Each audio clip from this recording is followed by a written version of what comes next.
Well, Brad. yeah. Look, And I know Kenya holds a special place in your heart as yes, well. So. Ambassa, I remember, and I want to tell my folks over there at the orphanage, we haven't forgotten you. We're still working on it. Watch the growth. Mad. Yeah, I know your concert there was insane. We're gonna talk about all of that. Yeah. But first off, I know you're not a man who likes to brag about your accolades. You're not into all these, numbers and outcomes or something. But for people who might not know you, we have to do this for them because we have to understand that Buju is not only a Grammy winner for album. Not only have you had some of almost all your songs have always entered the top Billboard charts. You know what I mean? You started as a youth. You've gone through some things. You've come back. This is almost like your second journey, and it's stronger and better than ever. That is good. Next to Bob Marley, is this true? Next to Bob Marley, you're the only person who sold out the National Stadium. In that respect, yes. But I think football is great too. Football. Okay. Of course. Okay. But as an artist, though, I know you're not into those kind of things. But we have to give you your flowers while you're here, Buju. You're one of the greatest. You're a legend for real. It's an honor to speak with you today. As I said, as a guy from Kenya, I grew up in Kenya, even though I lived in the US now in Boston. I grew up in Kenya, so listening to your music was always, reggae music was always a big thing, as you already know. Kenya, man, I was there the other day, a beautiful place. I met some lovely people. The food was good. I had a nice tilapia with some why am I even saying this? Continue. Now continue, man. We want to know. What did you eat? What did you like there? You had tilapia. What else? Come on, man. I'm not gonna tell you what I had. Groundnut soup. Mad. Pounded yam. There you go. Was it banana? It was great. It was amazing. I love it. I love it. I know you. Even when you went there, I know you went to the radio station and they even gave you a Kenyan name. What was it? Kimani? Yes. Or something like that. I remember they gave you a name out there. Like Kenya really loves you, man. And I mean, it's only right because, like I said, you're a legend. And I thank you for gracing this live with your presence, brother. Thank you very much for embracing me, my brothers and sisters, because though we are separated by invisible borders and placed in different territories, there's one common bond that binds us all together, irrespective of the geographic location. The pigmentation of our skin and the love for our continent supersede all things. You know what I mean? Mm-hmm. Now we are forced to be reckoned with globally, but I want it to be a constructive and progressive force because we've been far too long contributing to our own demise. So let us rise. Here comes the album Upside Down to stimulate that growth and that rise of consciousness. Yes, and it's so funny because I know you already had this conception of this album before everything that we see going on in the world now, right? And it just so happened to come in a time that now the album is dropping as all these things is happening. I would receive the inspirations. I would say I received the inspirations. And I was never one to deny any inspiration that come to me, regardless of how you, the public, may interpret it. Because I see from the early 90s, what we're witnessing now, it was foisted upon me in the early 90s, and it opened my eye to the political correctness that we were heading for. We're true to become a remnant of the past. And falsehood would be promoted, and everything would be upside down. So the inspiration comes just like all the inspiration from Murder Rakim, Hills and Valley. We didn't deny these songs. We make them because that's our duty. You know what I mean? So, yeah. Okay, and since we're taking it back to the 90s, we'll even go a little further back to the 80s, where basically your career began, right? As a young teen in Jamaica, running into studio, watching how... I recorded my first track in 1986 at Penthouse Recording Studio, 56 Slight Road, Kingston, Jamaica, for Robert French on the France label. Talk to me about that moment there, because I heard you say the story before, but I think a lot of people would really appreciate just how that came to be. Talk to me about that and how you were discovered. I wasn't lost. I wasn't discovered. Okay, my apologies. You see, with Buju, listen to me, people. With Buju, you have to talk the right way because he's going to check you if you use the wrong lingo. But yeah. What happened, what transpired was this. My mentor at the time was a man called Homer Harris. Now, Homer Harris was a true revolutionary who stood up in the Brixton Revolution. Okay. He had a recording studio in Jamaica called Blue Mountain Records. So we grew up around firm people, On one particular day, it was raining, and I went to Blue Mountain Records at 2B Grove Road. And Mr. Homer Harris said to Clement Irie, who was a very prominent entertainer in the camp at the time, take Buju to the studio so he could see what it looks like. I was 16 years old. I'd never been inside a recording studio before, but I used to stand in front of my mirror and practice every morning, just rehearse my songs, Anyway, Harry took me down there. We drove in a taxi, driven by a guy called Henry. And the rain was just pouring. When we got to the studio, Clement Irie said to Robert French, this is Buju Banton. But when I got inside there, I see all these entertainers that I knew, and I heard their songs on the radio. Little Lenny, Little Kurt, Anthony. These guys were like So I wasn't hearing the conversation. I was busy looking at them, and they were wearing these huge chains around their neck like a car. River. And I was just in a maze of while Clement I was saying to Robert French, this is a DJ named BUJU. I want you to hear what he sounds like. Mm. You know? I said, what? He said, yeah, go around to the recording booth, and when you see the red light comes on, that's your cue. Mm. I was shaking like a leaf. And I put on the headphones, and the light came on. And I said, can you hear yourself? And I said, yeah. And he said, measure the span from the puff guard to your lips. And I did this. And he said, stay right there and don't move. Make sure you're speaking up.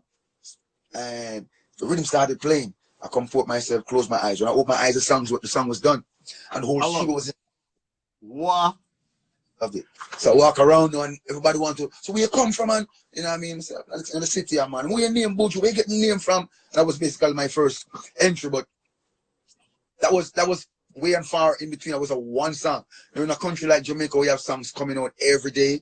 This song, East in Jamaica, it was released on a compilation in Canada. So I didn't hear it. So by this now, I was having a little issue with my dad going to the dance hall every night and coming in late every night at 16. So he gave me a key. Yeah. So when I leave, I wouldn't have to sleep outside. I could pull the door and come inside. So one day, a policeman in our community by the name of Hooligan was playing a sound system.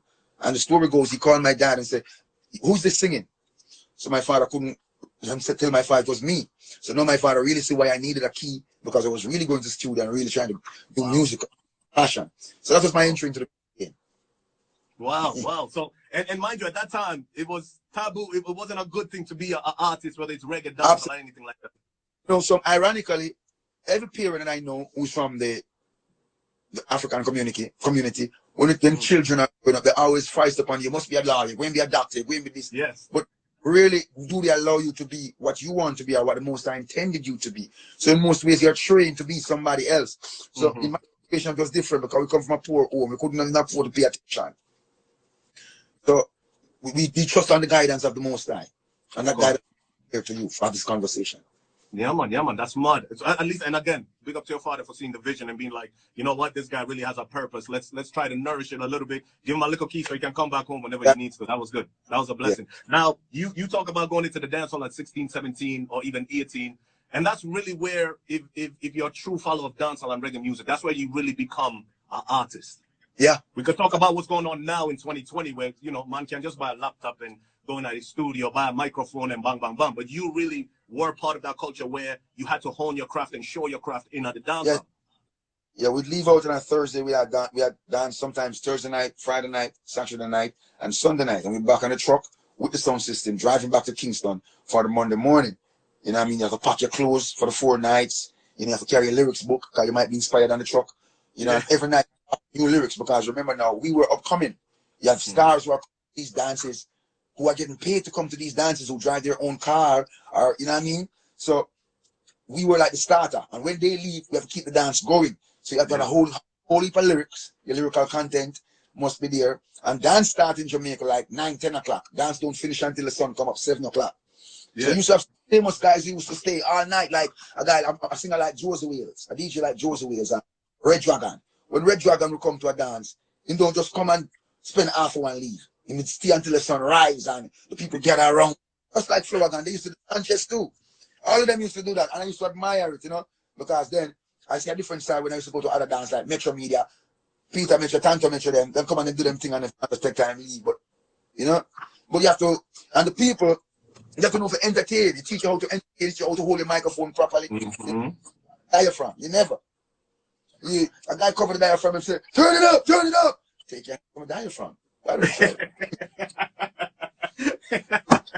True words, man. BUJU. Alright, so from there you kind of hold your craft, you start making your music, you know what I mean? The albums start coming, the singles start coming. You know, one question I did want to ask you, and I've always wanted to ask somebody like you this question, is at what point did you realize, you know, say I'm here for a different purpose than just pasa, whatever it is. Like I'm here, like I have a message to give, I am a deliverer. I know sometimes you even call yourself the messenger, you know what I mean? Or the person who delivers this through lyrics.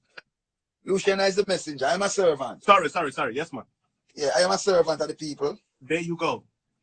Who many a times, account to distraction, them don't see us, but There's never been a time where a servant has not been sent to the people. Some of them don't really take on to. Some of them even kill. Some of them in prison. You know. But to say that I was walking up a hill and a particular bird flew over my head, we'll be telling a blatant lie. And you know, I'm not really depend that to the masses. No, it's truth.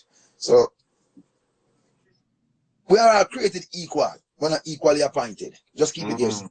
I like that. And I also know one time you had said that, you know, even when you were going into these studios as a young youth, you know, you were the servant at that time. But I like what you said. You said for you to be served, for you to get to that level to be served, you have to be a servant at one point. Then didn't my father told us that he washed all his disciples' feet and show them he's not better off than them? Yes, it is a trend. You go to a recording studio in Jamaica, no one knows you, and the superstar said, Barry, someone look and say, go buy me a couple of guineas. Are you going to tell Barry? You can't do that. No, sir. So you go, you know what I mean? Yeah. And that's the old where we come from. You know, so you have to pay your dues.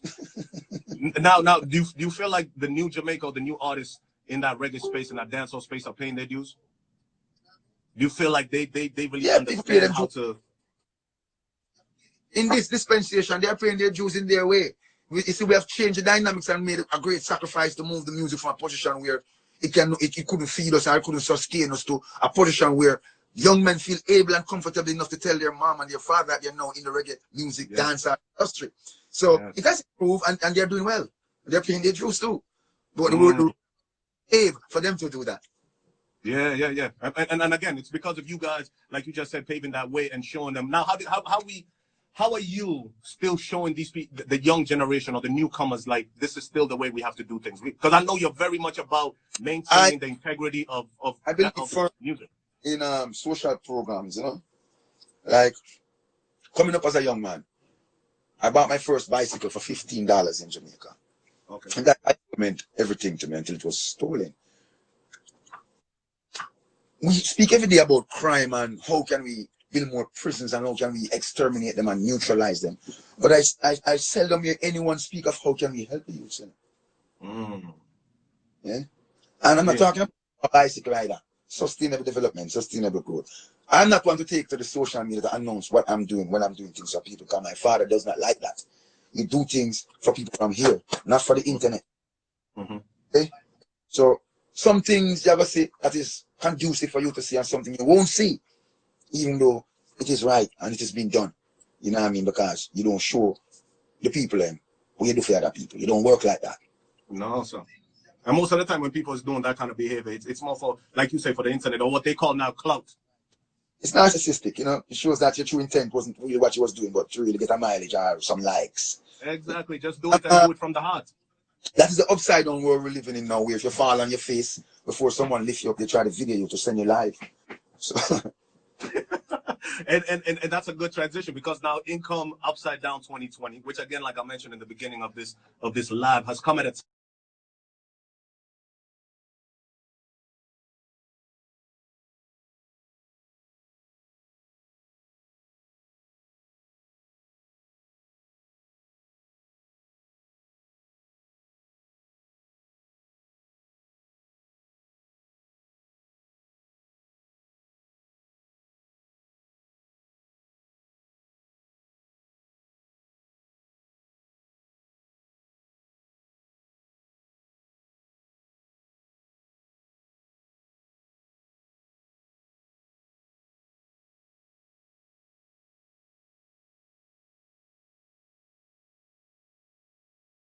The biggest numbers that Versus has ever seen.